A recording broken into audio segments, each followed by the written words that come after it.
Send our condolences out to Mr. John Hudson's family.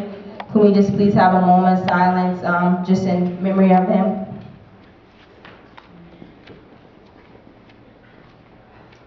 Thank you, everyone. We would like to send out a special thank you to all of our sponsors today. 964 Collaborative, Bromley Heath TMC,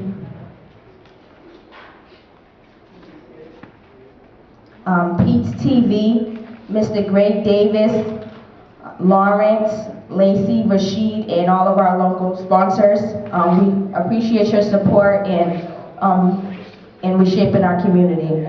Today our first speaker is going to be Mr. Roger Shepard. So Mr. Roger Shepard, could you please come up?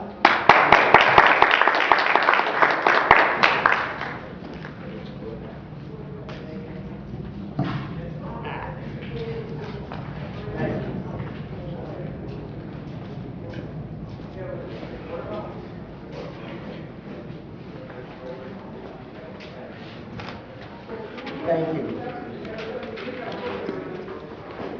How's everybody doing? I know everybody's paying attention. That's good.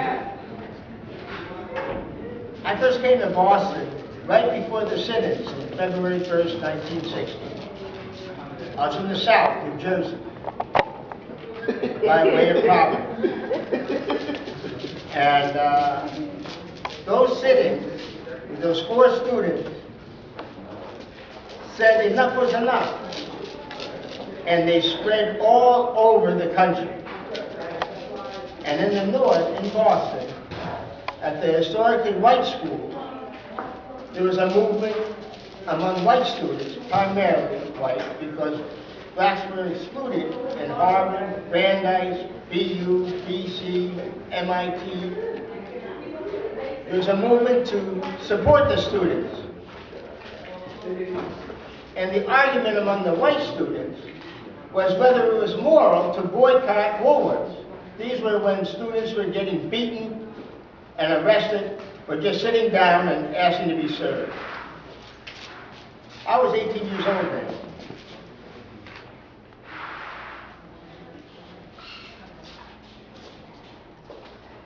I was very inspired by the students and how quickly the fire spread throughout the South. It's something like, today I had the feeling that if somebody lights a match, a torch can be ignited. Because things are very tough today, as they were in 1960. But in 1960, we didn't have 1 million black men in prison. And in 1960, I didn't know that the 13th Amendment said there was an abolishment of slavery except if you're found guilty of a crime. But I learned a lot in the movement. I went down to Providence at Rhode Island School of Design, and I organized a teaching on Cuba. You have to remind yourself, this is 1960. And Cuba was lighting a spark that felt all around the world. And Fidel Castro and Che Guevara were considered heroes throughout the world, but considered persons non grata, persona non grata, in this country. I didn't realize at that time, because of my youth and lack of experience, that the police sometimes don't act as your friend. I was picked up in 1961, in February 28th, for a stabbing that I had nothing to do with. And the police said they took me out of class. I was an art student studying sculpture. And they said, give us a lie detector test. And I didn't know I should have a lawyer. But they questioned me about Malcolm X and the Fair Play for Cuba Committee. This is 1961 in February. Malcolm didn't come to Brown University until May 11th, 1961. I never shut off this phone, now excuse me.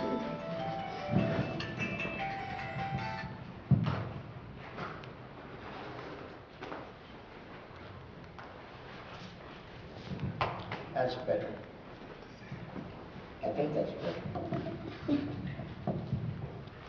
I'm a little behind in the digital age. I hear you. That's better. They're asking me questions about Malcolm and the Fair Play for Cuba Committee. I built a large meeting with a Cuban named Pedro B. at Brown University, and the Brown alumni said they'll stop giving money to Brown because there was a soapbox for Castro on the campus. They started asking me questions about Malcolm X, and I adored Malcolm X because he loved Cuba, and I liked Cuba when I was a newsboy, because I remember Batista. Yes. Most people here don't remember Batista. But Havana was the Las Vegas of the Western Hemisphere. What went on in Havana stayed in Havana. And they had every kind of crime imaginable going on there. So I told the police that I wanted a lawyer. And they immediately shut down their questions. Because that meant that they weren't on legal ground, right? That's okay. And I learned a couple things. The police are making up their own laws, Yeah. and they are harassing them. That was a lesson that stayed in my mind for the rest of my life. It was good to go to school sometime. I went to the hard school, the school of experience and hard knocks. In '62, I got married, and I wanted to go south to where the SNCC, the Student Nonviolent Coordinating Committee, was organizing sit-ins in Baltimore, and in Washington, in Georgia, in Mississippi, in Alabama, throughout the South. I came to Baltimore and I saw jobs that says white, jobs, black, jobs, white, apartments, black, apartments, and I was shocked. And that was the northern part of the South and the southern part of the North. I went down to go to a factory to work with SNCC. But instead I walked into a sculpture fellowship. Don't tell me I'm not fortunate. Yeah. But I was arrested for inciting to riot outside of the penitentiary that was built before the Civil War. And I won that case because I was outside the penitentiary. Right? Yeah. And then, just a month later, I was the last person to be released from that penitentiary because we filled all the jails in Baltimore because we went to a theater. This was the crime. Criminal trespass. We went to the theater right outside Morgan State College. That was in '63. In February of '63. I was the last person to get out, and this is before Birmingham. This is over 50 years ago, just about 50 years ago. Stokely Carmichael, who was in Howard University, was going to bring up hundreds of students to go to that theater. And we broke that theater in 2 days. No Jim Crow in that theater anymore. We went on Route 40 from Baltimore down to Washington, and Stokely, with the NAG, the SNCC group, and Howard University, would come up Route 40, and we would go every Saturday to the restaurants to get served. And they would say, "We don't serve colored people here." We said, "We don't eat colored people." But we'd like to get served. The police would take their nightsticks out, which at this time were day sticks, and smack the chair and say, you gotta move or you get arrested for criminal trespass. We say, wait a minute. You have to read the Trespass Act first. The police didn't like that. But the waitresses and waiters would have to get a paper out and stumble through a legal document that said the trespassor, henceforth known as blah, blah, blah, and the trespassee, blah, blah, blah, and they would get rattled. This is all over eating a hamburger or a cup of coffee. We didn't know what, because we never got served. But we do it week after week after week. The cop says, move now, or criminal trespass, and we would get up slowly and decide whether we were going to be arrested or just slide out and a group of three and another team would come in. And we tied them up for years.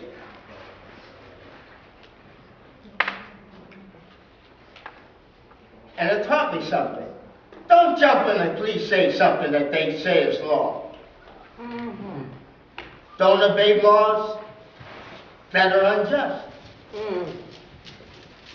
And instead of the thing that I learned later on, God, let me accept the things that I cannot change. Right. Change it around in your mind. Give me the courage to change the things I cannot accept. And people would say at that time that you paid your dues. I said, hell no. We listened to Ray Charles and the Ray Letts, collecting money for the Freedom Rides for free. We heard Harry Belafonte and Miriam Makeba for $2 with Betty Carter and a film. Those were good times. I went in '63, mind you, this was after Birmingham, which is called Birmingham, when they had racial terror. When they bombed Reverend Martin Luther King's brother's house, A.D. King, and bombed Martin Luther King's office, and used fire hoses on women and children, and dogs. Malcolm said the two-legged dogs were sicking four-legged dogs on women and children. I went out to Chicago that summer with the Friends of SNCC. I didn't know at the time that the NAACP was in the pocket of Richard Daley, mayor of Chicago. And Mayor Richard Daley got a call from President Kennedy, who Richard Daley got elected, and said, stop this march on Washington. Now what happened was in Detroit, the followers of Malcolm X, headed up by Reverend Clay, and the followers of Martin Luther King got together in '63 to one mark the 20th anniversary of the race riots in Detroit, the 100th anniversary of the Emancipation Proclamation, and had a march of 125,000 in Detroit. Look it up. You can Google today. June 23rd, 1963.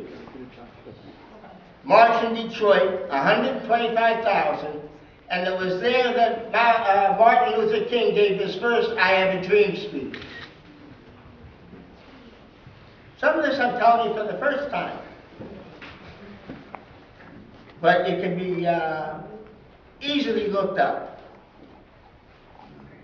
The NSA, National Security Agency, says, let's have a discussion on security. Everything is classified. Well, what I say today, everything can be verified. You can go right to your console, whether it's a PC or Apple, and Google Detroit, June 23rd, march in Detroit, Martin Luther King and Reverend Craig, and it will come up, 125,000. 2 weeks later, there was a march called the Freedom March. I was in the South, and I said, what is a Freedom March? The NAACP called the march for Grant Park in '63, July 4th, and had Mayor Daley lead the march. They also had a gentleman named Dr. Joseph Jackson, head of the Baptist Convention, who hated Martin Luther King. And when Martin Luther King died, or was murdered and assassinated, he changed the address of his church so he wouldn't be associated with Martin Luther King Boulevard. This is past '68. But he was supposed to be the featured speaker, and he was dead set against a march in Washington. But Mayor Daley got too much of himself in that day, right before the march, came before the NAACP convention and said, there are no ghettos in Chicago. Some people think Chicago is one big ghetto. No. There are two major ghettos, the South Side and the West Side. I stayed in the West Side. We said that was the best side. But Mayor Richard Daley walked 4 hours in the hot sun. The NAACP said there'd be no signs against Mayor Daley. When they had segregated schools, segregated housing, and segregated jobs. And the Friends of SNCC said to end Jim Crow, Daley must go. And when Mayor Daley got up to speak, we had 12 of us come up. When he got to the podium, we were met by a flank of NAACPers who tried to physically stop us. Well, we're from the South, struggled. And we just sat down.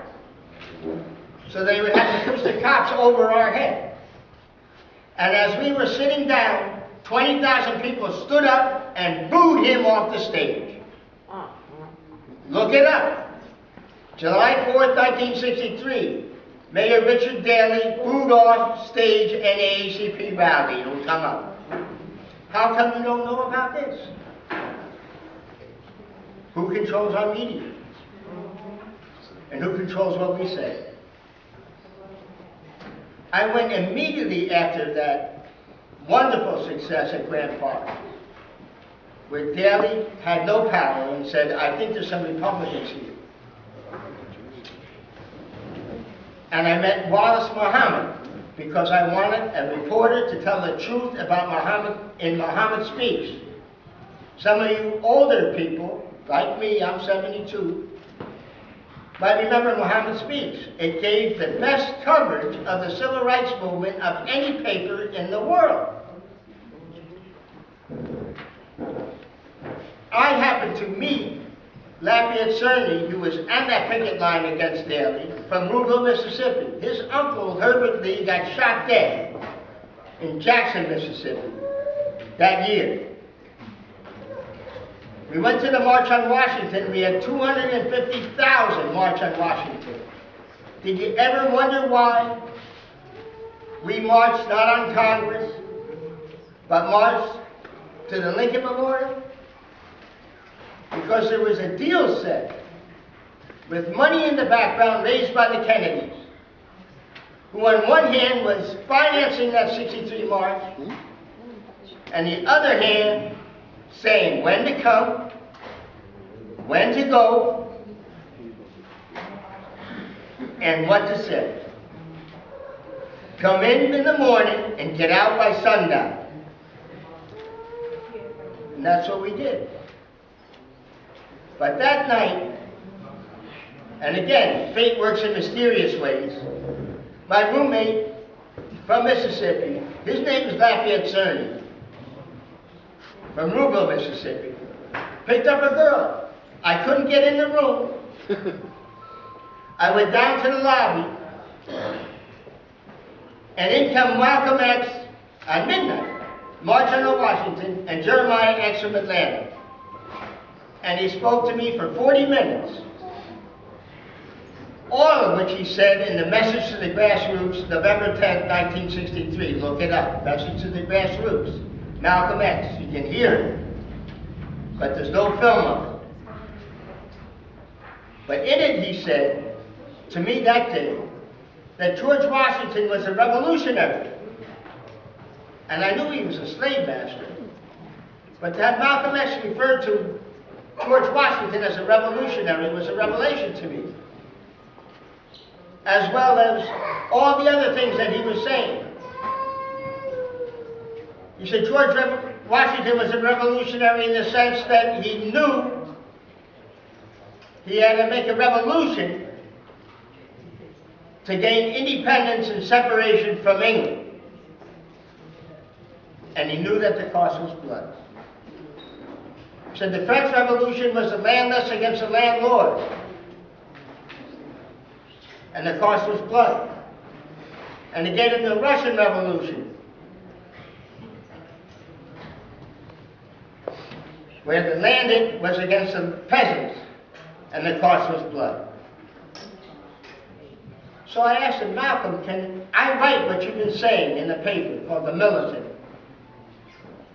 And he said, I never speak off the record. And I thought, that means what you say anywhere can be said everywhere. And he said, that's right. And I never met a politician like that, because Malcolm wasn't a politician. He was a truth teller. Always.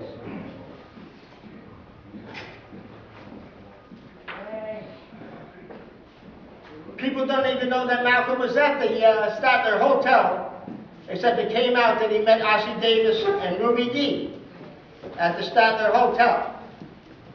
But Kennedy gave out the order to have troops secretly garrisoned all throughout Washington because he's afraid of what might happen. And he changed the site of Congress being the focal point, which was controlled by what was called Dixiecrats, Democrats from the South, and every committee, to move it over to Lincoln Memorial. Now, I was fortunate that the very next day after meeting Malcolm, I saw John Lewis, and Lewis was furious that he got censored the day before. Well, what about the speech that was censored? A bishop from Washington refused to participate unless John Lewis's speech was censored. What did they take out? John Lewis said, simply, where is our party? Where is a party of principle? It's not the Democrats. It's not the Republicans. He says, because the Republicans had Javits, who was a liberal, and they had Goldwater, who was a conservative. And they had Kennedy, a liberal, and the Dixiecrats, who Kennedy did not want to offend. Did you ever wonder why Kennedy, who's known today as a liberal, was inaugurated 3 days after Lumumba got shot, January 17, 1961. Kennedy was inaugurated in January 20th, 1961. Kennedy was in on it. And they shot him down in the Congo because the Congo had the biggest riches of all of Africa. You can go to the Kennedy Library today and see the box of minerals given to Kennedy by Shombe and Mobutu, because it represented the wealth of the Congo being given to the United States, Union Miniere, the Belgians, and some crumbs to the dictators that helped them. I might be telling you things that you might not know about, but people put Kennedy in a shrine that's not deserved? How is it that he could send 17,000 troops to Vietnam to preserve freedom and couldn't protect civil rights workers like King, like Medgar Evers, like my friend William Ward, a white postman who got shot because he was wearing a sign, shot dead because he's wearing a sign, "Eat at Joe's Black and White." I told him, please don't go south, it's a suicide mission. He said, I'm going to go. This was in '63, 50 years ago. They did all these celebrations, but they concealed the fact, and they didn't bring up that Malcolm always referred to John F. Kennedy as John the Fox Kennedy, and said, be careful. When the wolf Goldwater is shown to you to be a threat, be careful, you can be eaten by the fox. And you're allowing a fox to guard the hen house. Now, '63 was a tough year, and a good year, because we had 250,000 people march for jobs and freedom. And where are we 50 years later? Where are the jobs? And where is the freedom? We have a black president, that's true. But we have 1 million black men incarcerated. Did you ever wonder why 23-year-olds who are black men get arrested 50% of the time? That is, by the time black men are 23, they've been arrested. 50% of them have been arrested. Do you know what the figure is for white men? 40%. So there's more white men getting arrested than black men. What happens in court when the white men get a pass and probation and the black men are told by public defenders to plead down? But a plead down is still a conviction, isn't it? That's right. And a criminal record stays for you how long? Life. Life. Try looking for a job with a criminal record. And a criminal record is just what you've been charged with. That's right. Imagine, my criminal record started in '63 when I was charged to inciting to riot. And it was followed not only just criminal trespass, but assault on a police officer with 30 Moors in Cambridge, Maryland, by a movement led by a brilliant woman who was a friend of Malcolm's, named Gloria Richardson. She's still alive. She's 91 years old. And again, you can Google Democracy Now!, August 27th, Gloria Richardson. She was supposed to speak at the March on Washington. Do you know why there were no women speakers that day? Because they snatched the microphone away from Gloria Richardson. Google Democracy Now!, August 27th this year, Gloria Richardson, and the whole thing will come up. But why did it take 50 years to have the truth explained? I was fortunate to be one of those who was urged by Gloria Richardson to march on the jail. 30 must march to jail protesting the arbitrary arrest of our leaders.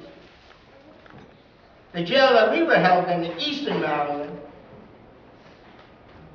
was the same place a man got beaten to death for being drunk. Beaten to death.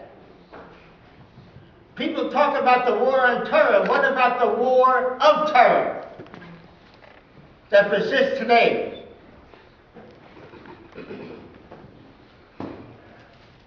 That persists today. I wanted to bring you up to the fact that the civil rights movement spawned not only the anti-war movement, not only the women's movement, but the rights of everybody all the time. It was a training ground.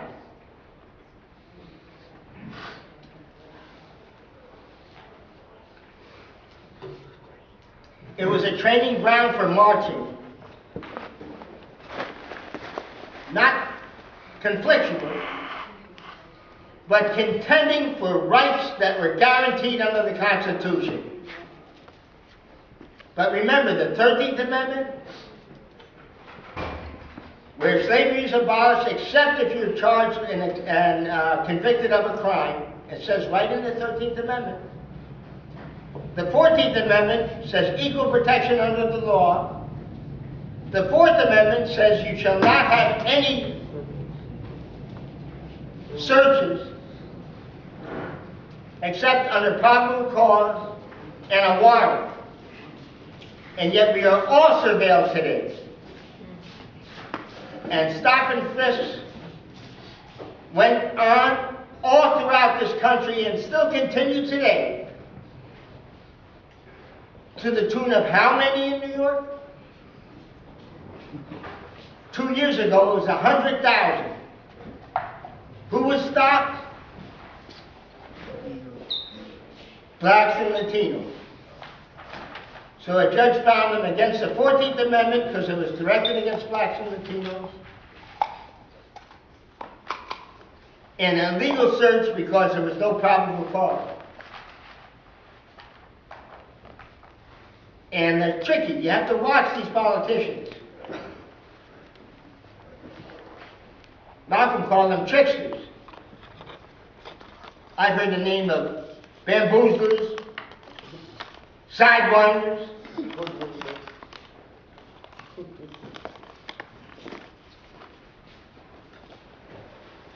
There's kids here, but they're whores and pimps as well. That's the reality of it. And why was Malcolm fingered for assassination? Because he told the truth. That's one thing, you should tell the truth. But he also had the people's ear all throughout the world. And he was teaching a powerful truth. Original man and humans and women, they say mankind, but it's womankind, originated in a place called Pangea, which is the title of this event today. That's when all the continents were together. An original man shows up in Southern Africa and in Australia. How could that happen? It's shown by the DNA. Malcolm taught that truth before we knew about DNA. Right? So Avi, 50 years I guess is a long time. This is 54 years that I've been organizing, so I learned that thing here too. I'm not a rookie. I learned how to listen when somebody lies and can't criticize it.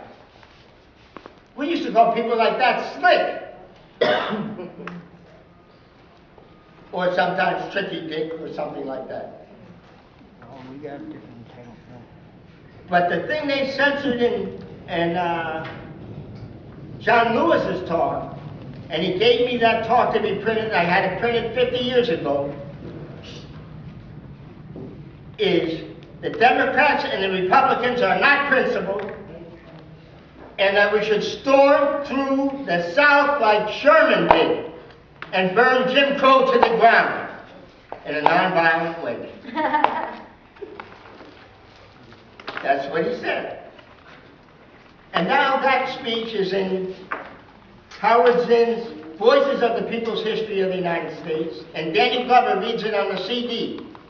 And that speech, uncensored, is more powerful today than it was 50 years ago. And you can, again, look it up. Now I want to go one final thing and I'll conclude. Now let me say one other thing about Richard Daley, because I went back to Chicago in 1970. And the FBI and other agencies, including the Chicago Police Department, paid $300 to know where Fred Hampton slept. Are you familiar with the story? Mark Clark got killed. Yeah. I arrived on the scene there in Chicago again 4 months after, 1 month. In January 1970, 1 month after Fred Hampton got killed. All the shots were incoming. And they said there was a crossfire. Just like they said April 19th and that April 20th that the terrorists were in a crossfire in Watertown. The only thing shooting up anybody was the police. And they were dressed up like the stormtroopers in Star Wars. Remember how they all suit up now? That was a training exercise, I believe. To let you get known, they say, stay in place. They didn't say martial law, they said stay in place. I was fortunate to be with a person that is very brave. And she said, stay in place, we'll go out to have breakfast. We were living in warfare. We had the streets to ourselves and the street people. And we had a breakfast. But what was all that about? Why did you have helicopters and a whole massive thing to look for one injured teenager? Think about it. You've got to do some serious thinking in this world. Because this world doesn't belong to Mayor Daley or the Democrats, I believe. Mayor Daley was the same mayor that caused a riot in Chicago in '68, where the police caused a riot against those who were demonstrating for civil rights and peace. This is after Martin Luther King got shot, and people had enough. This was too much. And the cities got hot all around the country. You'll have testimonies about 50 years ago we did this and did that. '68 was the year when things exploded. 3 years after Watts. Now, I'm not here to lecture you about what America is like to live in, but I wanted to recount some of the history. I see your brother here, he's from the Wampanoags. He'll be talking later. They know American history real well. So I want to wrap this up saying that we had 100,000 march when Kent State and Jackson State students were shot. There were 4 students killed in Kent State. You might not have heard about Jackson State. It was on the heels of Kent State, where Mississippi was just shooting up people. So I hope you might learn something. We had that march without anybody. Police themselves been able to intervene. We had that march of 100,000 in Grant Park, where Daley couldn't control that in '63, couldn't control the police in '68, and we put theology students around the ROTC building. So there would be no incident where they could get at us. And that march went off peacefully. That was 45 years ago, this coming May 4th. No, 44 years ago, excuse me. I said we have a lot of work to go.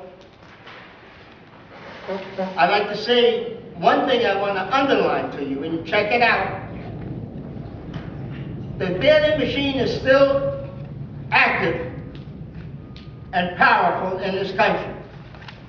They just elected Roy Emanuel from Richard Daley, Jr. And his brother is named William Daley. Do you remember him? He's on the J.P. Morgan Chase Bank Board of Directors. Son of Richard Daley, brother of little Richard Daley. And he resigned just a month before they did a settlement with J.P. Morgan Chase. He was chief of staff under Obama. I'm saying these things because in Malcolm's tradition, you have to say the real truth. The truth hurts, but the truth will make you free.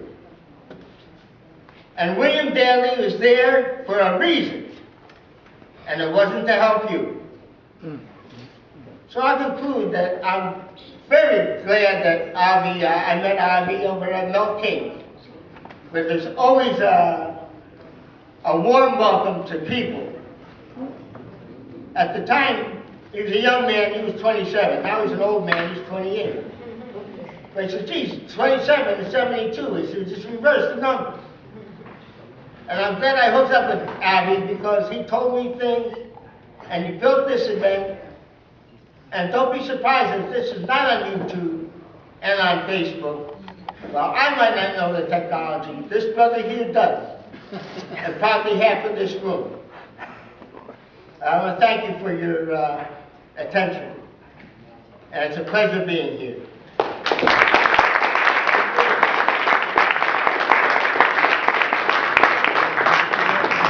Give another big round of applause for that great historian, Mr. Lawrence Shepherd.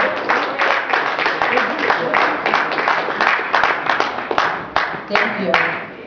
We want to give a big welcome to Mr. Thomas Ruffin from the president of the Bromley Heath Tenants Association. Will you please give a round of applause for Mr. Ruffin, please? Thank you very much. Thank you very much. Okay. Good evening, ladies and gentlemen, or should I say good afternoon? Good afternoon. How was that? I don't hear everyone. Good afternoon, beautiful black people. That's right, give yourself a round of applause. Mr. Being black and beautiful, or colored, or Hispanic. We love you, and thank you for being here. Again, I'm Thomas Ruffin, and I'm the president of the Bromley Heath Tenant Organization. Yes? And I'm also the owner and operator of a local business called Wiseman Marketing and Promotions, which I serve as CEO. I've been places like Washington, D.C. I've campaigned with the 99%. I've rallied. I've went into the Congress. I went into Washington, D.C. I've banged on the door of Speaker Boehner. I've stood side by side with Reverend Jesse Jackson as he said his Occupy speech. I'll never forget those type of things and those type of influences in my life that makes me want to come back and be able to give these resources to you as well.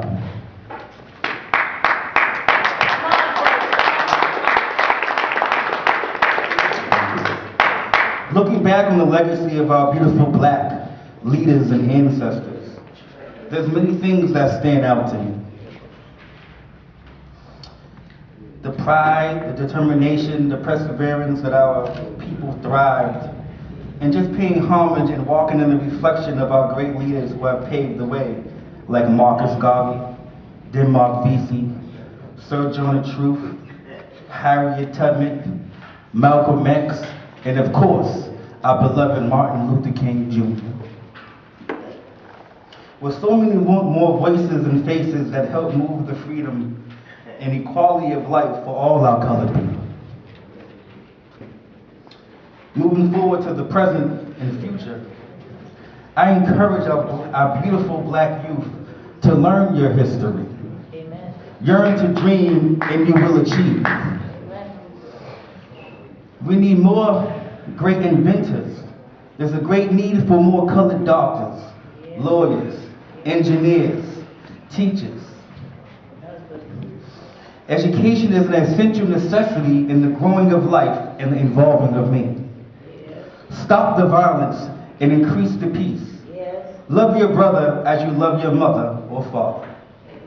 I'm Thomas Ruffin, and I endorse this message. And power to the people!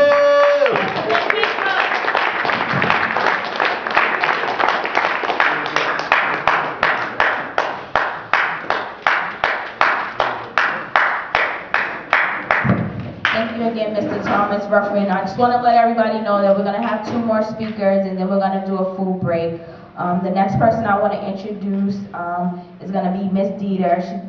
Miss Dita, I'm sorry. That's cool. Am I pronouncing it right? That's cool, yeah. That's okay? Okay, we want to welcome you. She's going to be blessing us with a poem and also she's going to be giving a speech.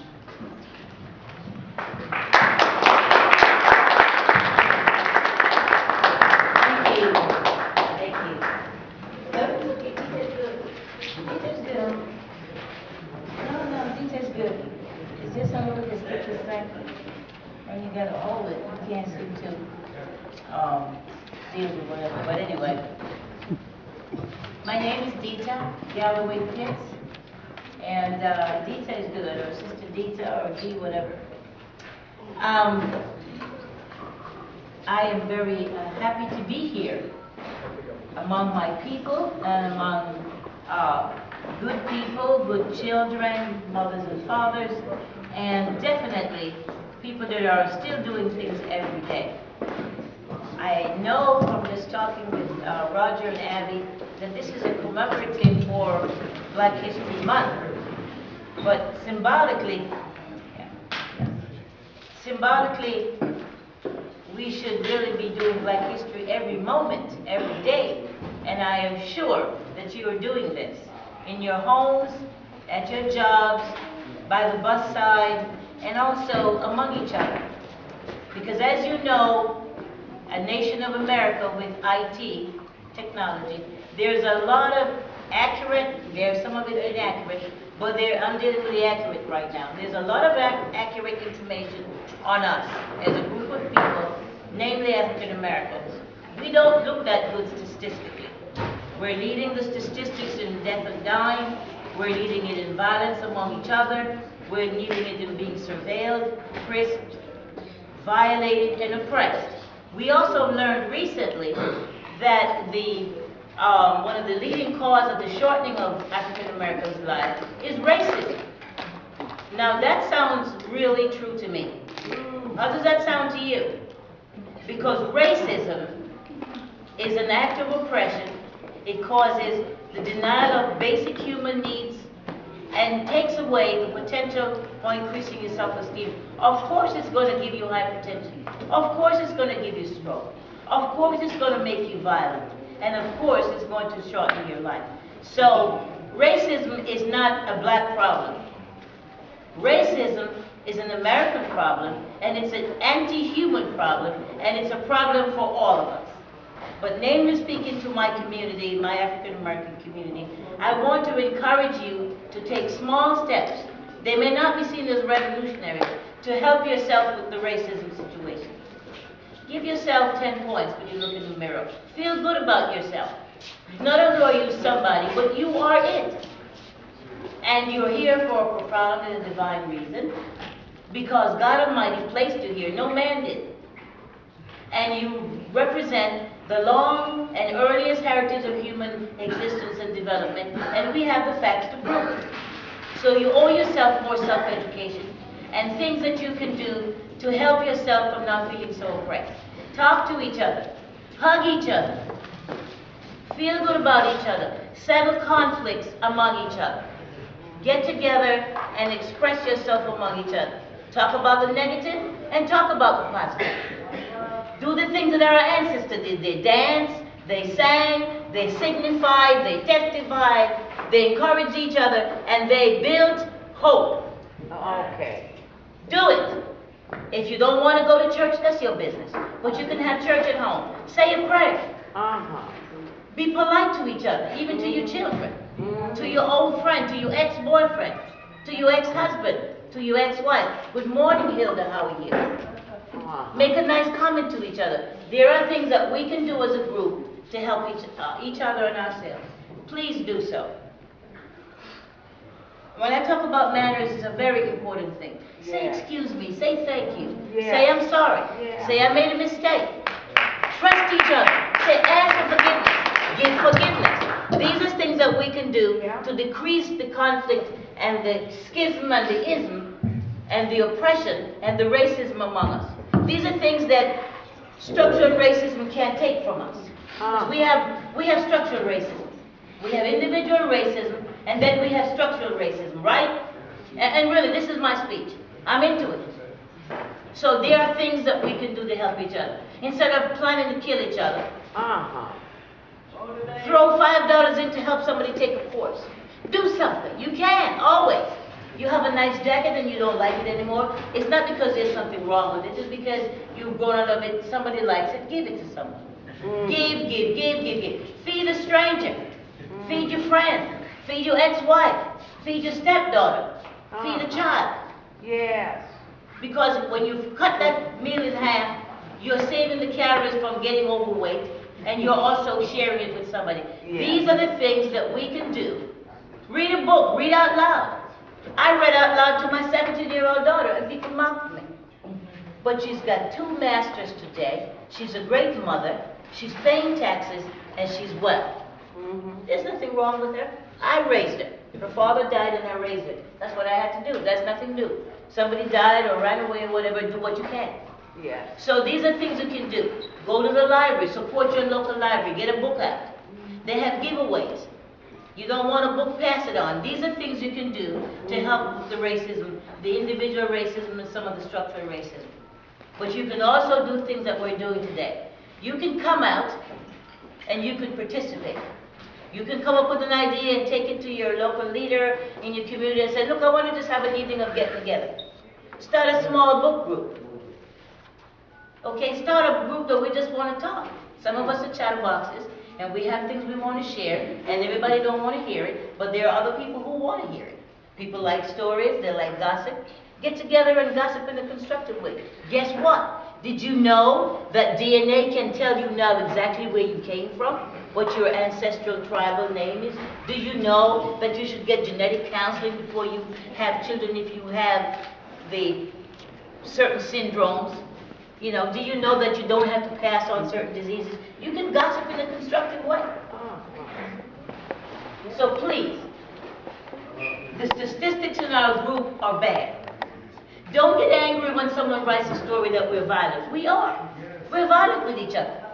Because we're depressed and we're upset.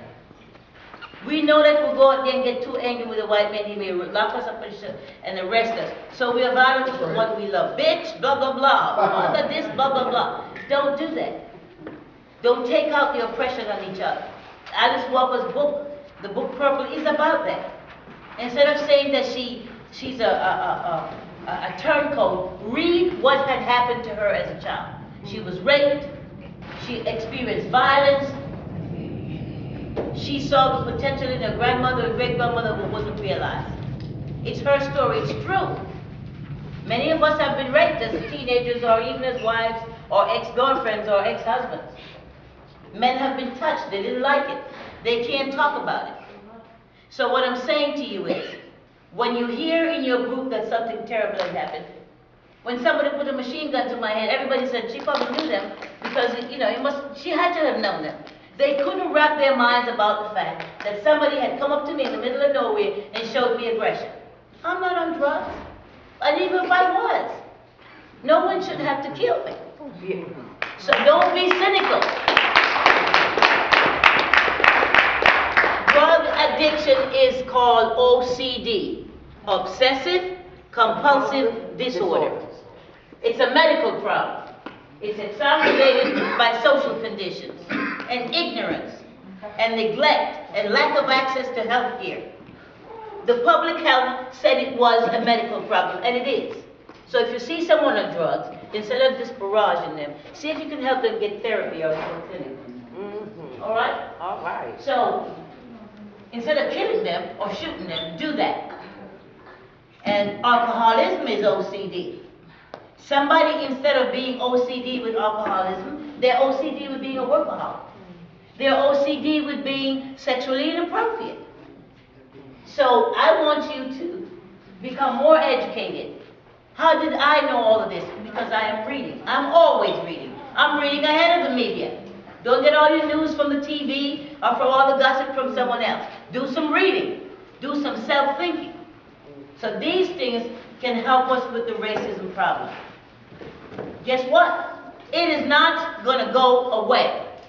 So what you've got to do is educate each other and the children of the children. So, because in every generation, as long as you stay in America, you're going to face racism. I hate to tell you this. I thought that the 60s, as Roger said, would take care of the situation because we were marching by the thousands and the $500,000 and great leaders died. It's not going away. Every cycle, stand your ground is part of racism. Right. The heavy armor of guns among white Americans. And they got my 17 guns. I don't have any. Some white person got my guns. Why are they arming themselves? Who do they plan to have a war with? That's racism. They're fearful and they're not giving up their guns. So be educated and help each other become educated. That's what grassroots means. That's what grassroots does. That's why we should come to these places right here. Right here. This is the perfect place to talk about these issues and to get people sensitized to the issue, to get them understand how racism makes you feel bad about your body, to get you understand how racism encourages sexism, how sexism encourages ageism, all these things. So respect an elder person when you see them walking down the street. Say good morning. How are you, brother? How are you, sir? How are you, ma'am? Be respectful. They were here before you. I don't care how they look. They did something to make it happen for you. Don't disrespect your elders. Don't disrespect children. Because God said the child should lead. Some of these kids are smarter than us. They're purer than us. So talk to a child. You see a baby, make something of the baby on the bus. Ask the mother if you can help her with the thing. Get up, help her on the bus. These are the things you can do to make all of us feel better. Okay? And don't forget to copy some of the attitudes from other groups that they say are doing successful.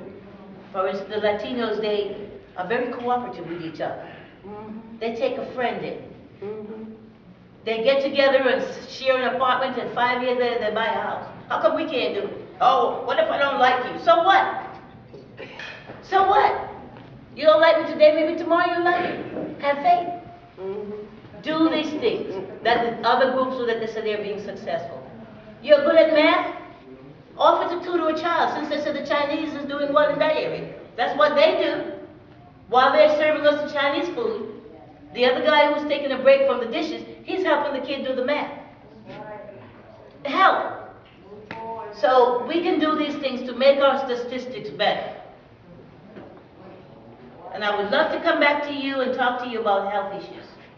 Like the myth about diabetes, the myth about homosexuality and the diseases that go with it, the myth about overweight or the truth about it. I want to come back and talk to you about these things. These are the problems that we're having, and it's killing us.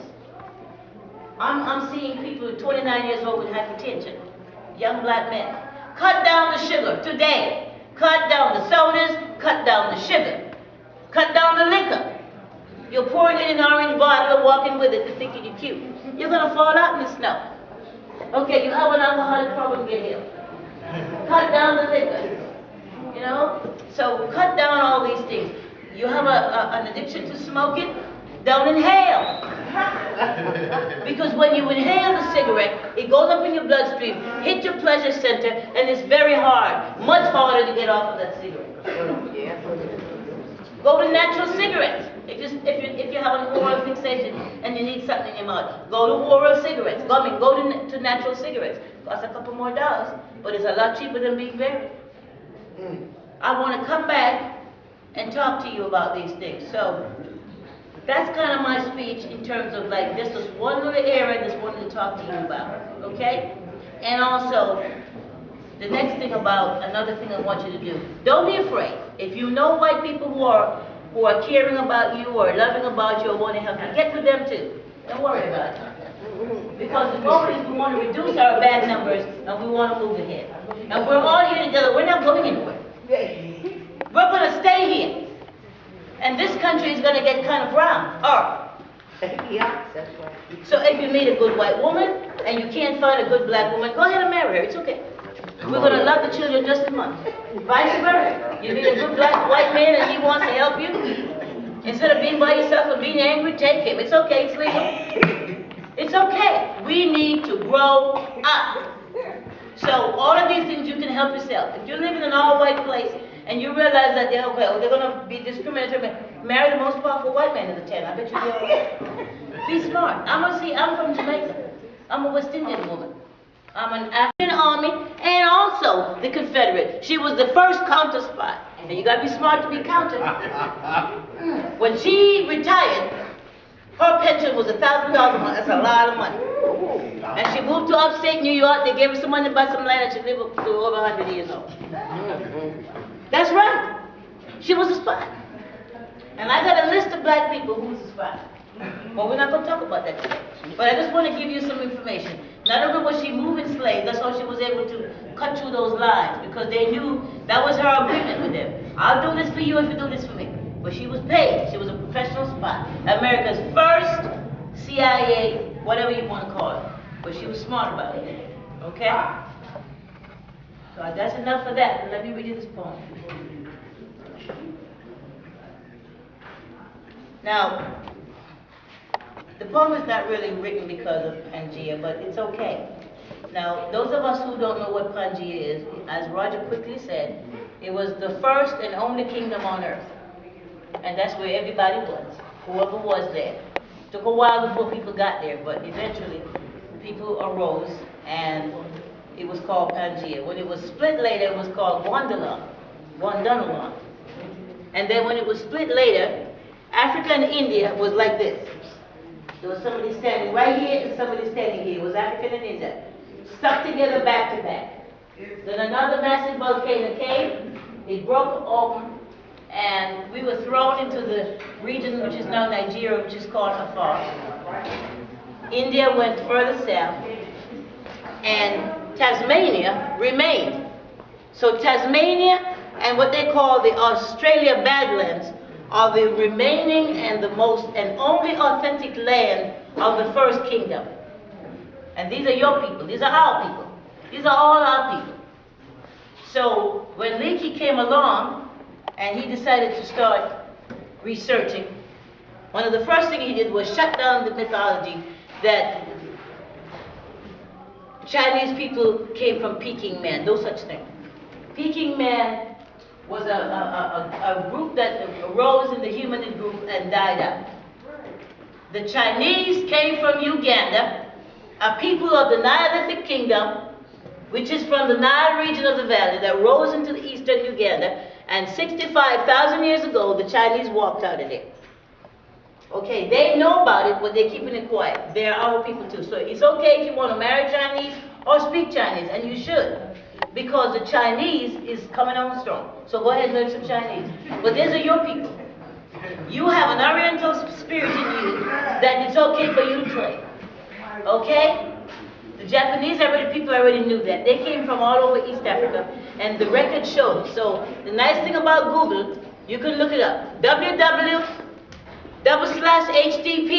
Wikipedia. Put in Japanese origin or Chinese origin. They're all Orientals, so are the Native American Indians, and they'll tell you where they came from originally, but that's where they came from, and they're our people.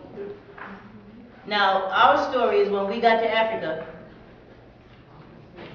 eventually Lucy, remember that name, you can name your kids Lucy if you want. Lucy was 85 human in terms of the DNA material, and 25% ape. And she's the one that you and I are directly, and all the human beings on earth today, is directly related to. That uterus, that DNA in there is connected us to Lucy. Lucy, of course, initially came from the forest. She was a quadruped, her ancestors, and then eventually as they raised up looking around for danger, over evolutionary time, we get up with 2 feet. Well, we were initially quadrupeds. We came from the forest, but that's way after the volcanoes. That's way after the major events, and the world got split up, and then we got up into Africa. But that's where our ancestors, our modern humans, came from. And then they walked on that land bridge, got to the Atlas Mountain, and the rest is history. If you want to study history, it's very simple. Figure out when the humanized modern Australopithecus afarensis, which is what we're all related to. That's Latin and African and everything.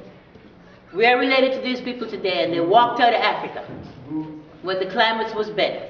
And then we had many ice ages that cut civilization in half and held time. And that's why you got the browner people on the eyes with the narrow head and all that type of stuff. It's very easy to learn history, but DNA right now can help you. So learn your history. Learn your history. And the first Africans that came to America did not come as slaves. They were seafarers and people just curious. You know, we kind of nosy. We're just looking around.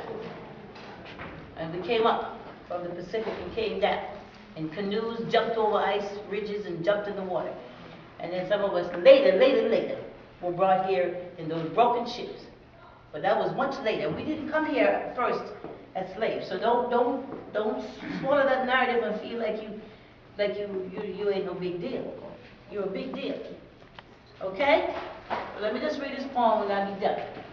So I hope you got the history now. Hold on to it and pass it on to the kids.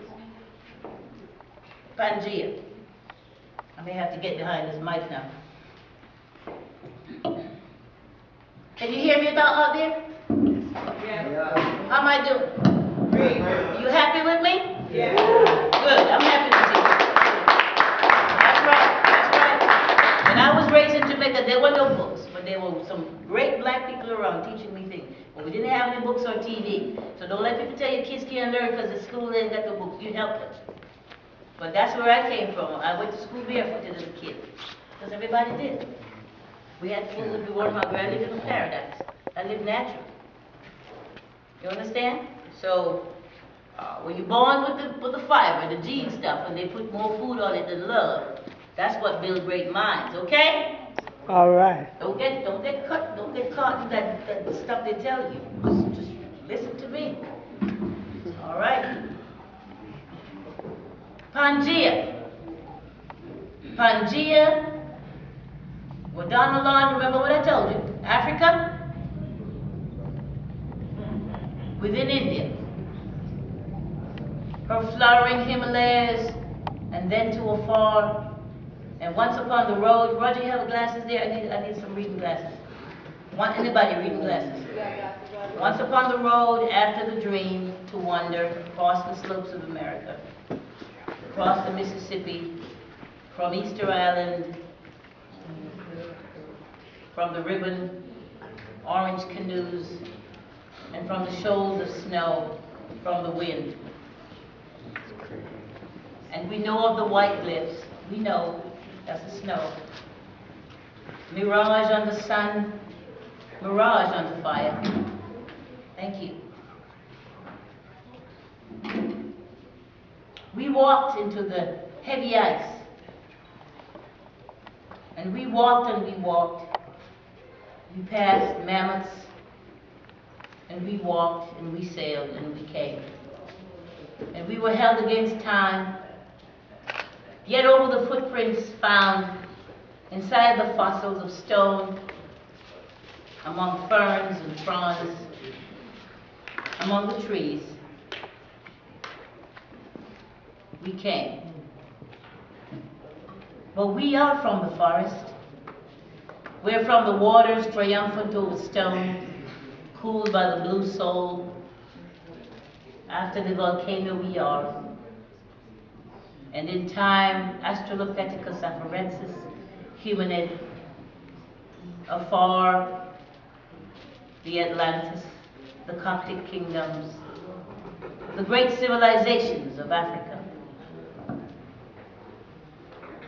The Hittite kingdom, the Mediterranean, up from the Tigris, up from the tip of the Ganges, which flows from the Himalayas, and from the sacred Negredo of the Congo.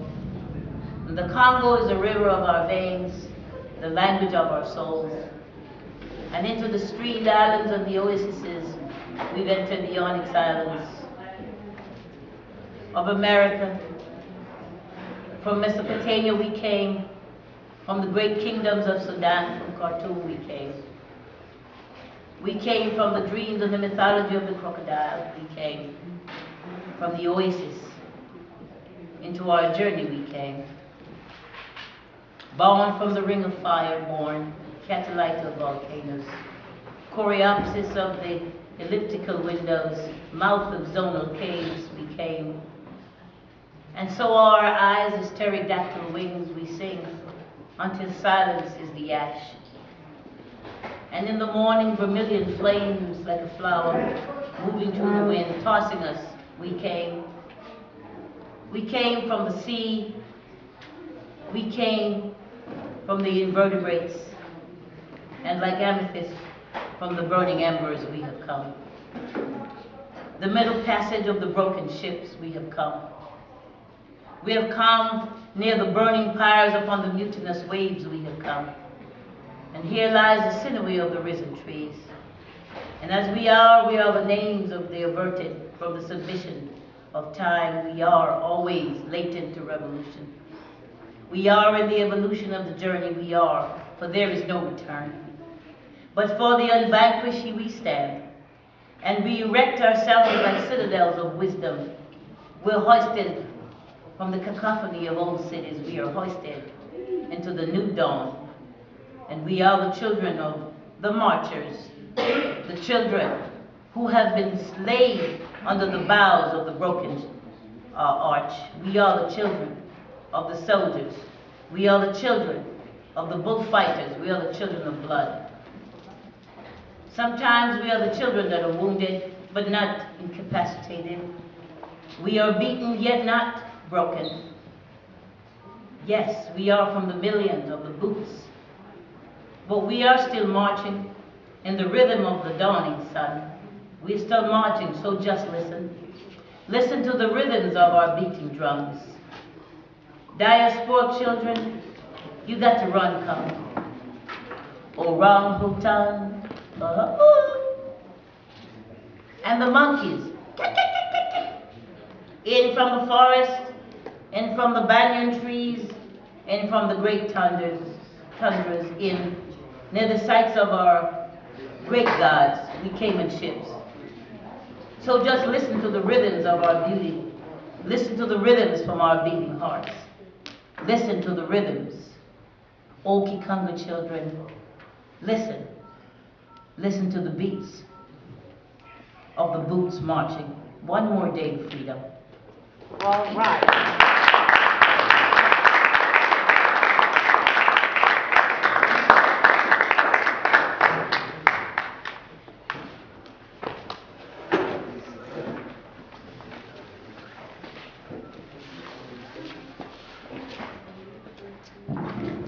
Our next speaker that I'm going to introduce is Professor DJ Saeed.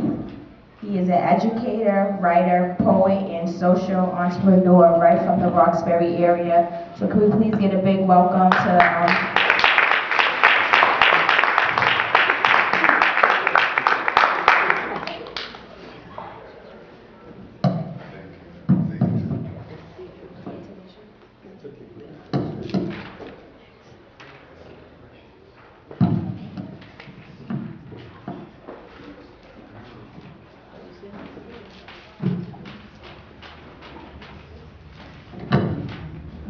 Good afternoon.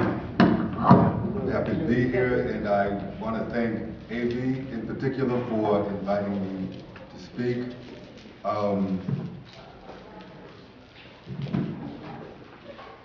want to stay focused. I go on tangents as most of us do, but I don't want to be too long. So in order to stay focused, I'm actually going to read from my notes, so I won't go off somewhere else. You know that it's been said very often that in order for us to know our whole nature and our full worth on planet Earth,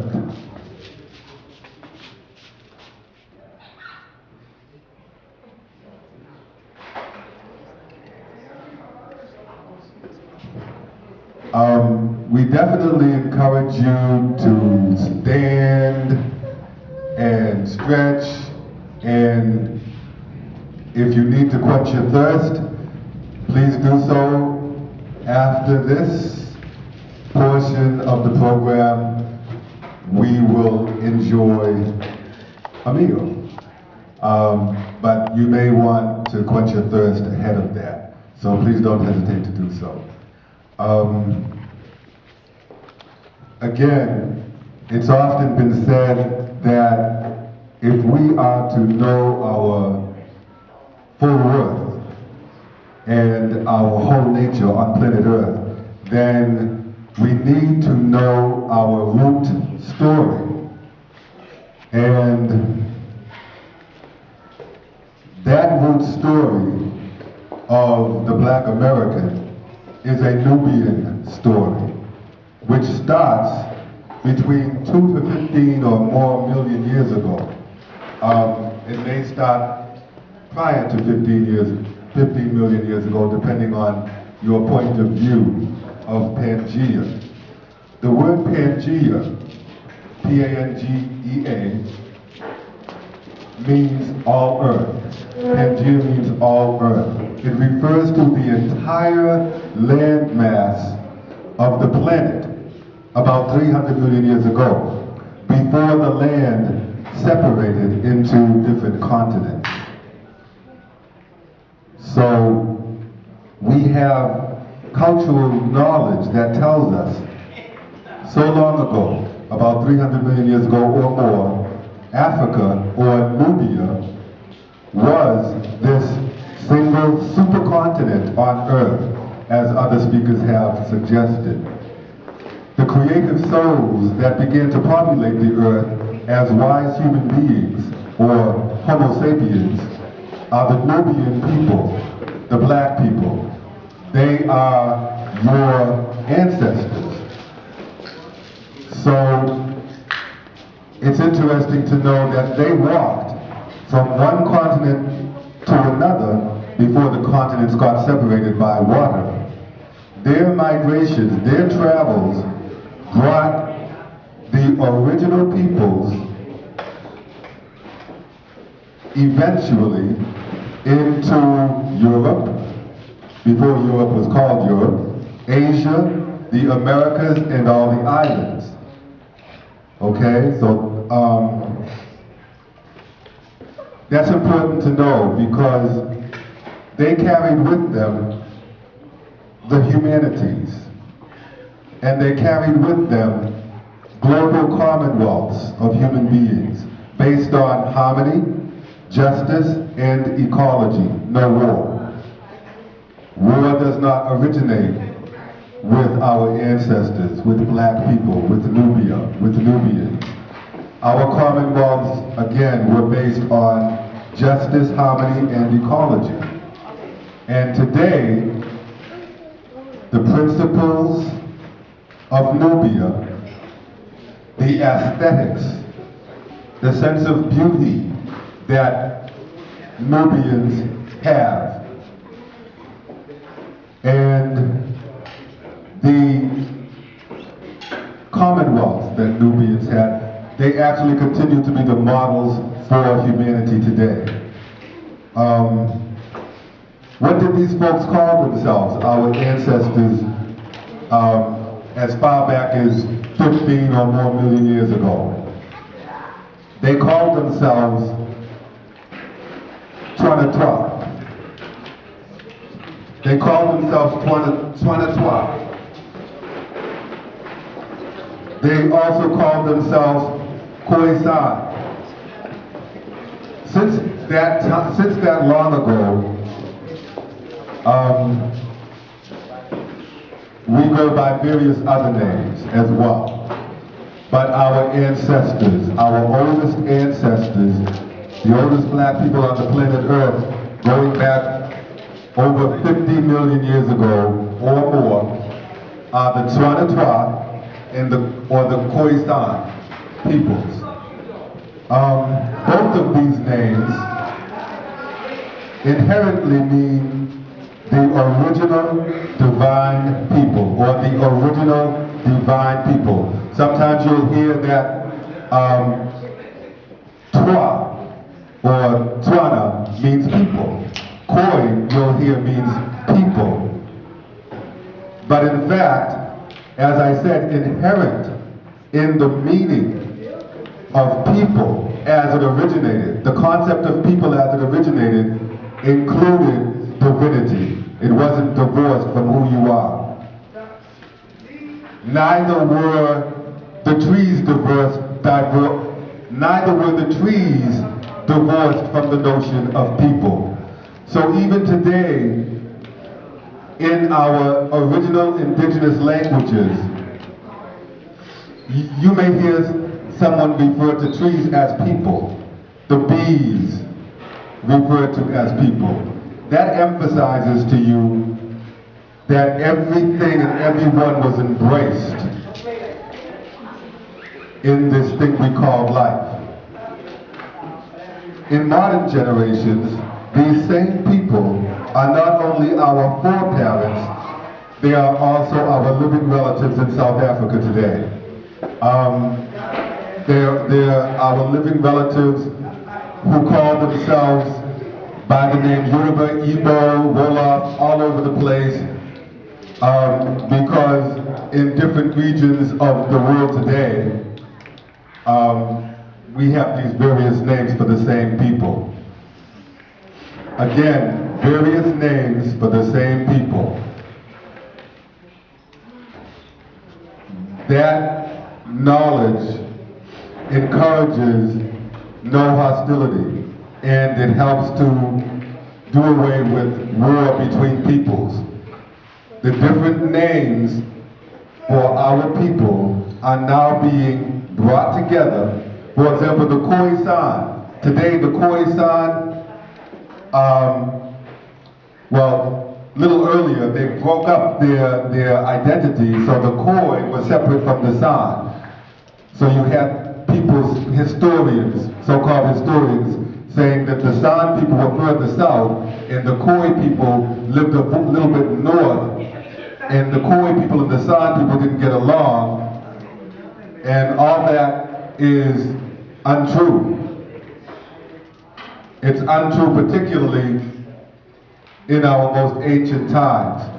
It seems true because with the Gothic imposition on us, Gothic refers to the Germanic peoples, with the Gothic outlook and the Gothic imposition on the people of Nubia, we have lots of divisions. But those divisions are being done away with. That's why the Khoi and the San people demand that they be called Khoisan, one people. The Twa people and the Tswana people, they brought together their name as Tswana Twa, which means Tswana and Twa. So that kind of conceptual unity is going on globally among Nubian people, among black people. Now,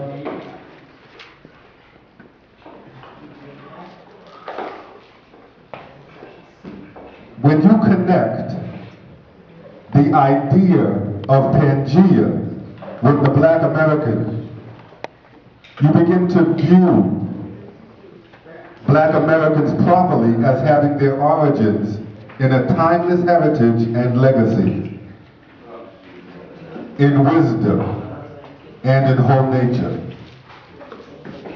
Ever essential to our whole nature is nothing less than blackness itself. This blackness goes back over 5 billion years ago, before the planet itself was formed. This blackness is in fact what researchers in every field of science have ranked as the timeless mystery, the timeless potential, and the timeless substance of life. It's the blackness that has no beginning and no end.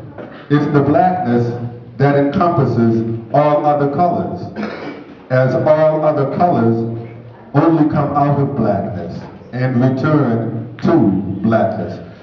You've heard the saying perhaps that blackness is not a race. A race has a beginning and an end. Blackness has no beginning and end. Any physicist will tell you that. Physics will tell you that. If you want to relate blackness scientifically to human beings, then you can do research on melanin. And melanin is not restricted to the physical realm. It's a spiritual entity as well. So, in honor of our origins in blackness, also known as Nu, the root word Nu you find in the word Nubian. Nu means black. And again, it means divine blackness, because the notion of blackness is not originally divorced from the realization of divinity. Divinity was divorced from the notion of people and heroes with the Germanic invasions raiding down from Scandinavia into the Middle East, if you want to call it that, and into Nubia. Before that, in other words, the Germanic people had no concept of divinity and didn't see themselves as divine. So we have today the heroes, for example, who lack divinity. They're superheroes, but they lack any divinity.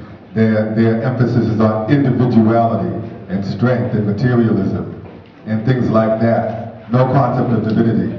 Our black heroes originally are all entities of divinity, and you can look that up. You can start with Tahuti.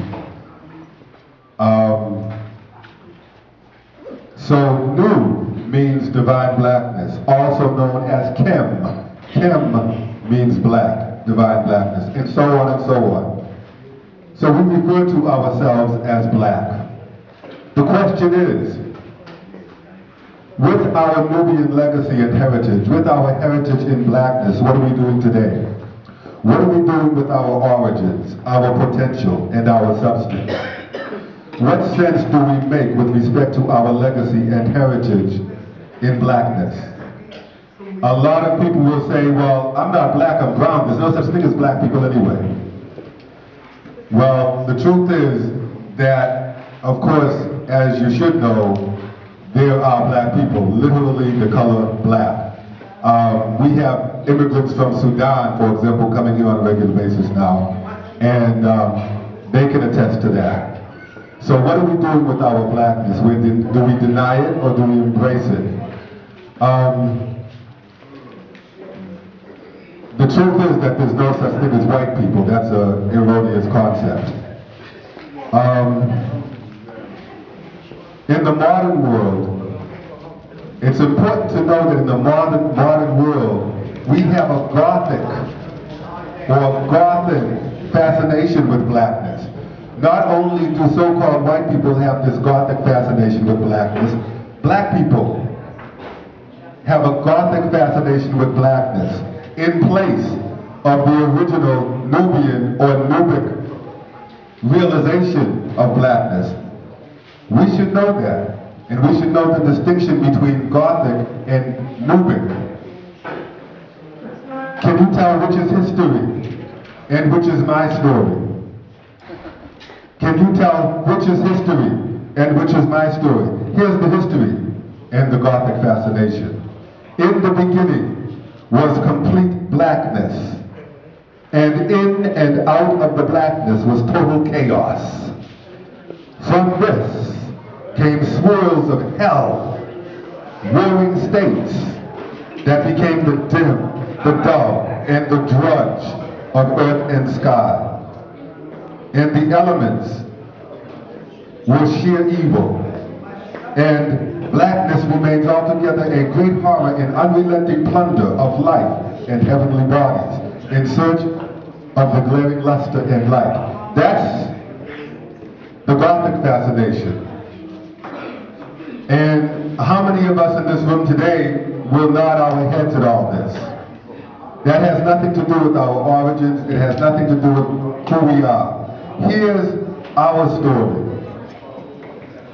which we call my story, mystery. Here's mystery.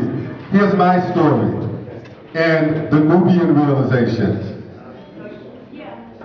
In the beginning was complete blackness, and in and out of the blackness came the original source, the original spring, and the original stream. From this came all the celestial bodies, and each individual in the room is a celestial body. From this came all the celestial bodies that became the beautiful harmonics. And blackness remains altogether one love, in great divine fulfillment and brilliance for the sake of life and whole nature. So, it's important that, again, we know our whole nature and our full worth on planet Earth. We need to know our root story. A lot of us are going to the internet to find information about ourselves. Well, you need to be aware that when you go to the internet to find information about yourselves, you may be going to the same source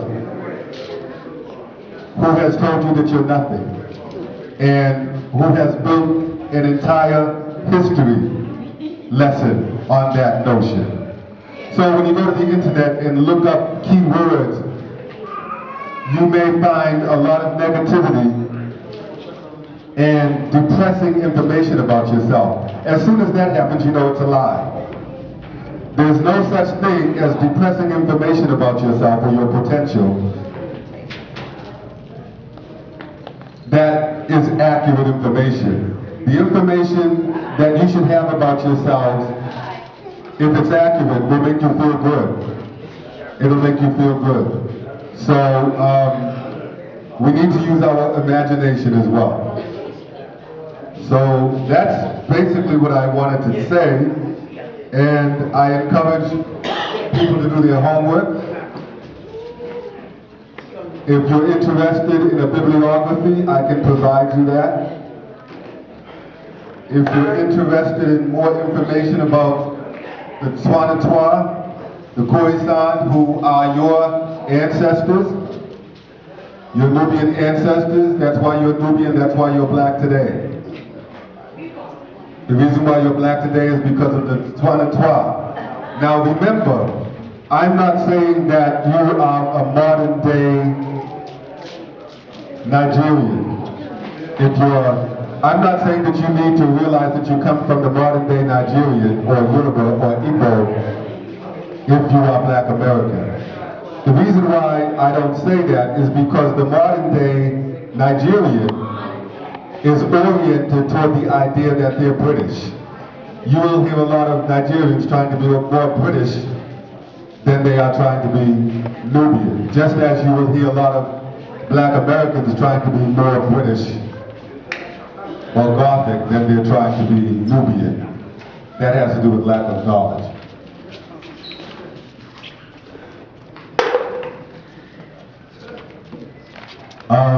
So, do I have any feedback or any questions before I wrap it up? Yes.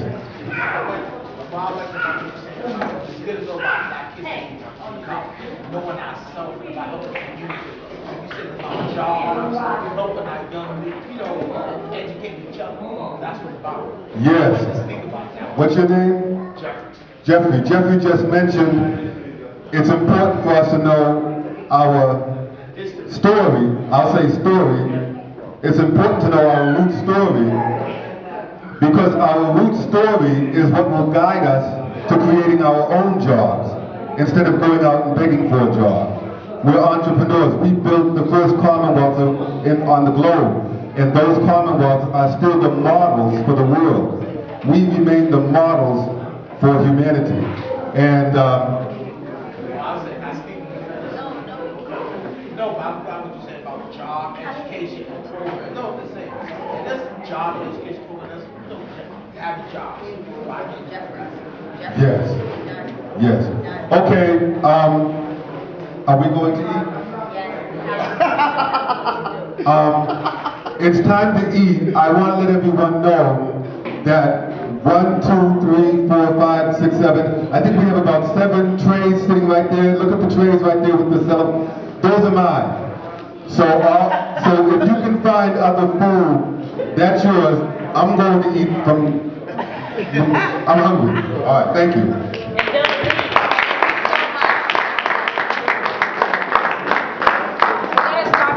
Getting everyone ready to eat. We would like the children to be able to line up first. While we're going to be lining up to eat, we're going to be listening to a beautiful song. And I'm sorry, I didn't catch your name. Larry. Larry's going to sing a beautiful song honoring Black History Month while we're getting together to eat. Like I said, first, we please have the children first and then adults.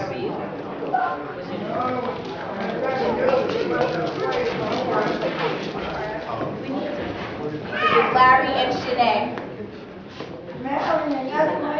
Good afternoon, everybody. I'm going to try to make this really quick, really fast. We wanted to do, make sure you got that. Larry, I'm from the Mashpee Wampanoag tribal community, and a friend of mine's here, Shanae Bullock. She is from the Shinnecock Nation out of Long Island, New York. So we're both from sister tribes, and we just wanted to share a quick honor song in honor of Black History Month. So I know you guys have been patiently waiting to eat, and it is very warm in here, so we're just going to make this quick, and yeah, thank you.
Because got all these big talk people. Keep talking. Oh no, yeah, we're gonna start. Big talk. We should call it the big talk. We should do some big talk. Nice to meet you. Peace, how's everybody doing? Yeah, we will go. I want to thank everybody for coming out, participating in Aviblackhistory2014 Black History Month celebration. While we're quieting down and eating, getting ourselves down, we want to have LB come up and do a song for us. With that said, we're going to have LB come up and once again have a nice song for us. Peace.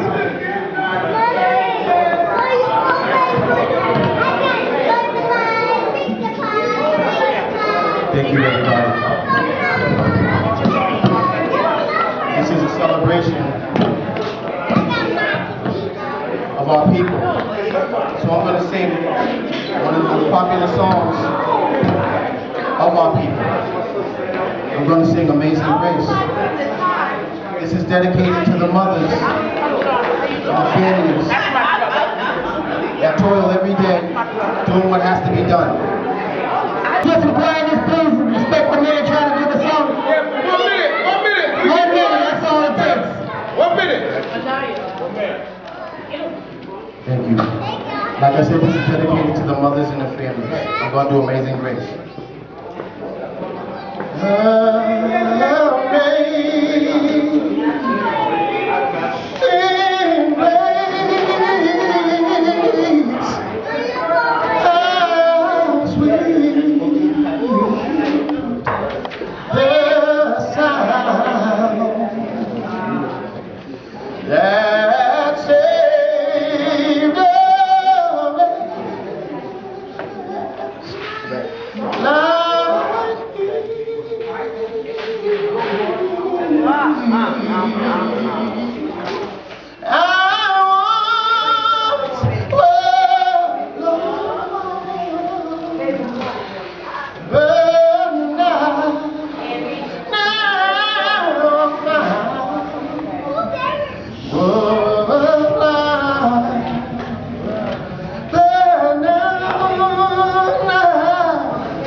Thanks for coming out. We still got people coming through the doors. We want to say thanks for coming, and we want to give it up for a good brother As always, trying to help out the best that he can. Everybody put a hand together for Amy Boxdale.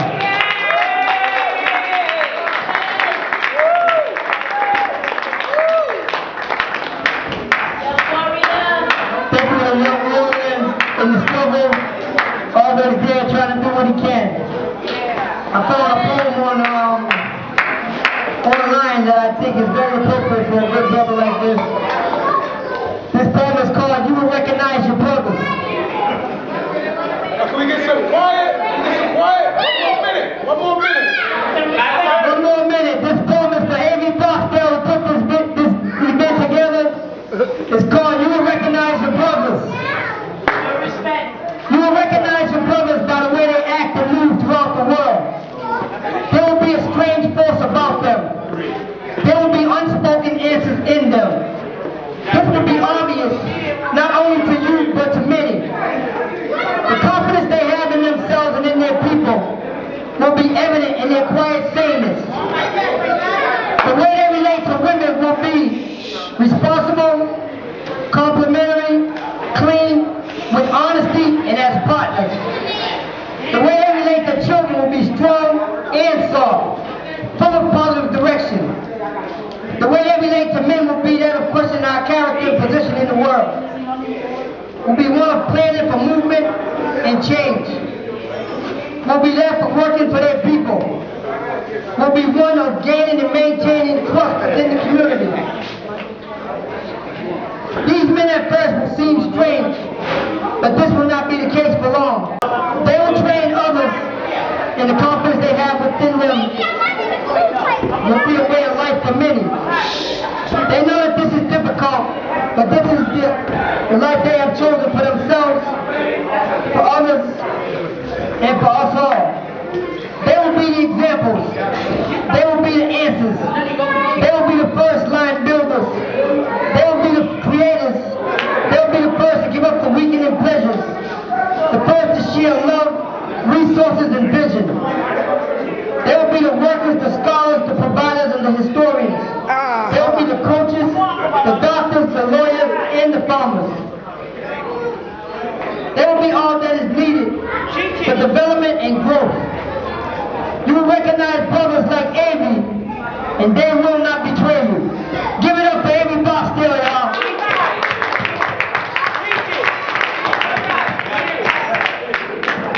Pardon the way I read it. I got it on this little phone here, and you know how phones are these days. They don't work with you. Also, we'd like to give a big shout out to the DJ.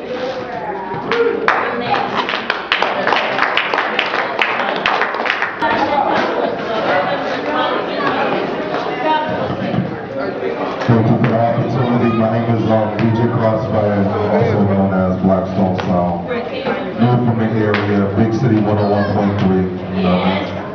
But God bless all of y'all, man. It's good when we all can come together for something special like this every month. So God bless each and every one. Thank you for having me.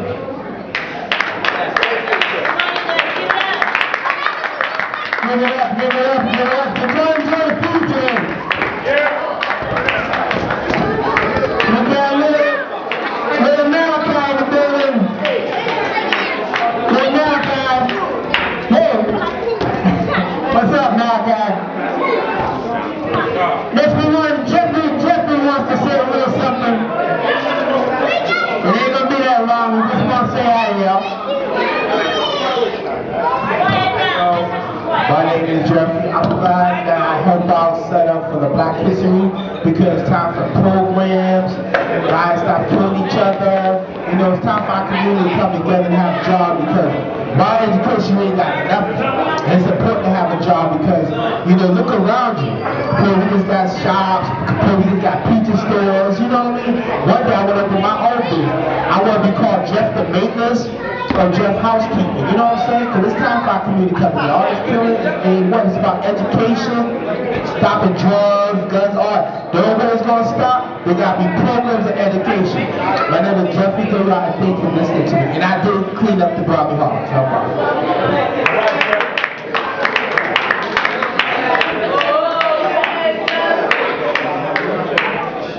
I want to tell y'all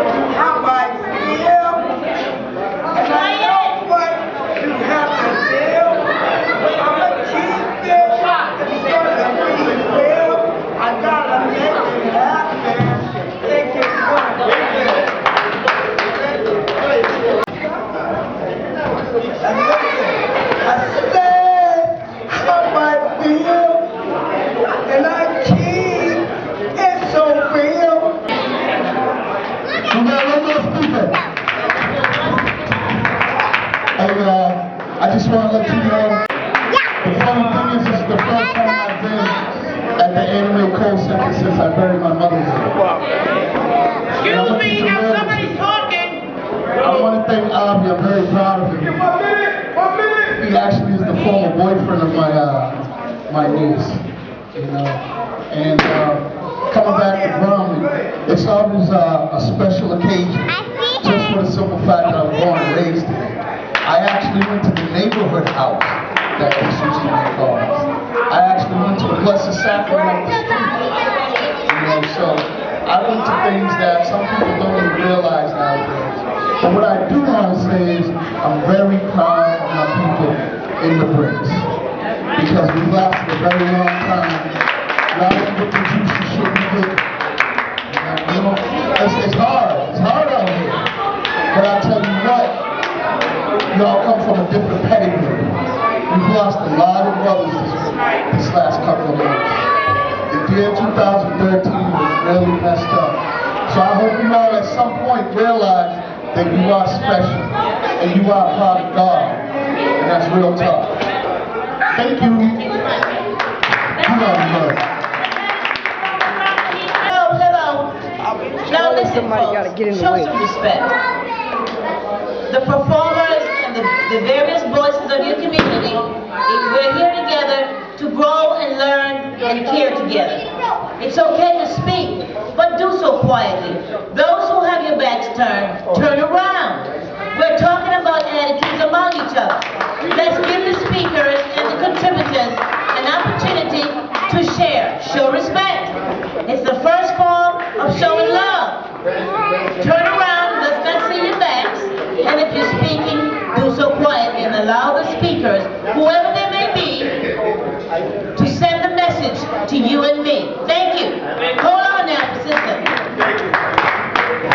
Good evening. I just want to big up my brother Aviblackhistory2014, because he's always putting something positive together for the Bromley community. And you know, I just wanted to say thank you to him, because it's a blessing. And it's also a blessing to still be standing here, because like Michael said, 2014 coming in, it was a bad hit for us, because we lost a lot of people. And I'm just grateful to still be here, standing here, talking to everybody right now. And I just want to say, nobody told y'all today they love you. Get out the way. And I am also grateful to see my nephew. And it's also a blessing to have came here today to have seen my nephew Makai, who we haven't seen since Alicia passed away. It's truly a blessing. God, thank you so much. I love Jesus. And I love everybody.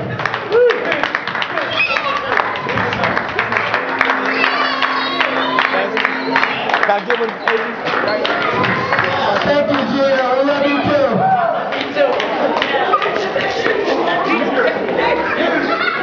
Give me one. We got one more speaker before we wrap this up. Everybody put your hands together for Darren Howell.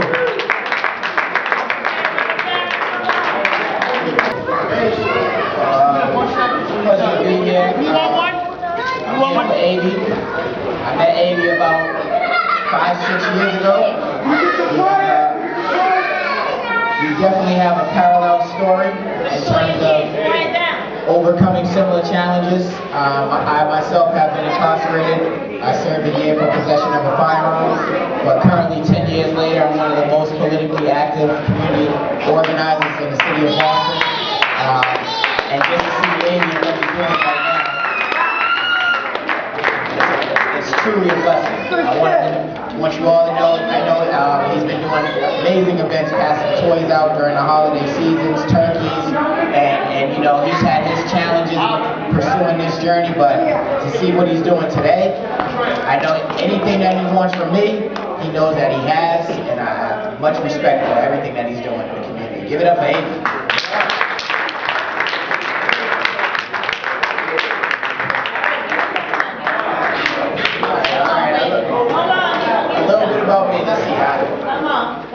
I'm 32 years old.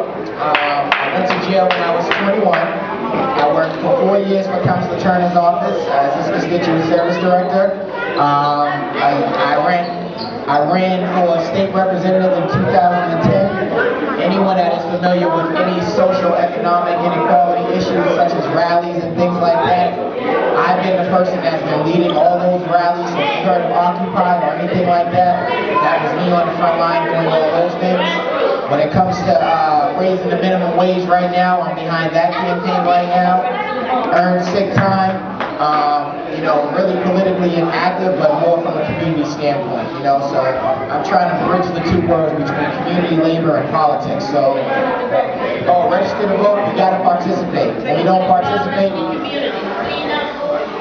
we don't participate in our community, then guess what? The elected officials, they don't pay attention. That's just the reality of the way it works. We can yell and scream all we want, but until we show that our community matters to us, they are not going to pay attention. So I encourage everyone to stay involved and get involved. And again, thank you for having me up. Pleasure to be here.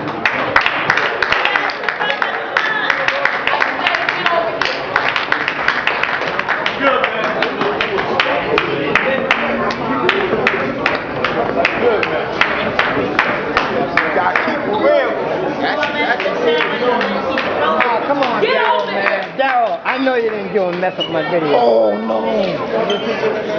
I got it after he was done speaking. Oh, okay. See, he was finished when I...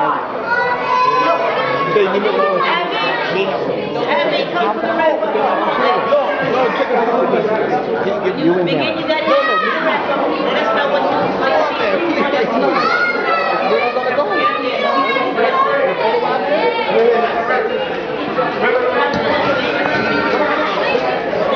Once again, I want to thank everybody for coming out. We do it for ourselves, by ourselves. No help from nobody, all us. I also want to say thank you for everybody coming out. God is good. I love my community. I appreciate 964 Collaborative. They helped us out a lot. A couple local businesses helped us out. So I just want to say, you know, thank you everybody.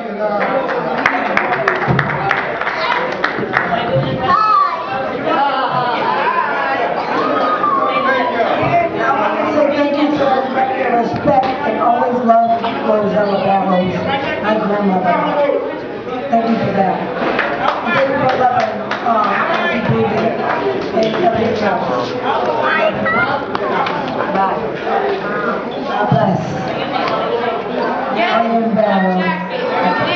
Now in Barrow.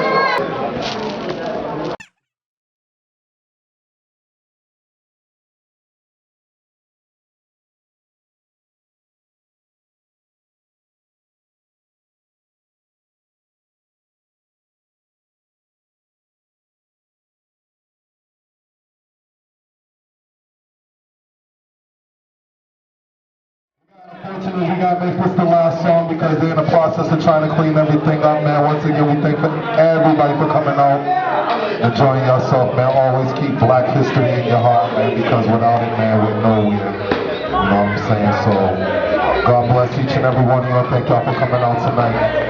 Peace. Oh, yeah? And that was the real deal. Wow.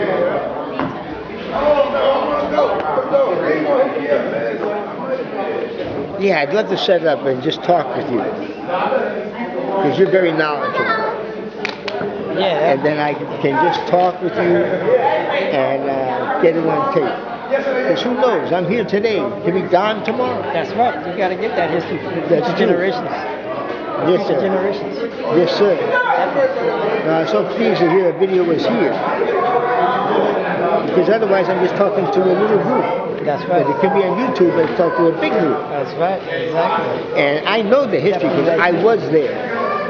And John F. Kennedy not only invaded Laos, he invaded Cuba. And then he said he wept when they got beat in 3 days. And Minister Don Muhammad was there when Malcolm spoke to Castro, but we set that up back in '62. Yeah. We're bad. I'm bad to the bone. I'm dangerous.